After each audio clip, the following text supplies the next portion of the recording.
To change disposable batteries, you first need to remove the battery pack cover. Make sure that the battery pack cover lock is in the vertical unlocked position. Then slide the cover off the battery pack. Use the coil magnet to remove the old batteries from the battery pack frame.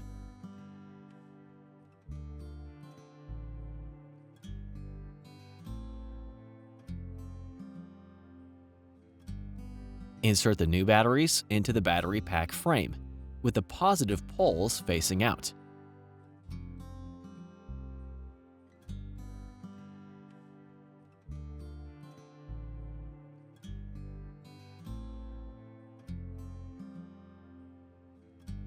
Then replace the battery pack cover, and if the audio processor belongs to a child, lock it into place.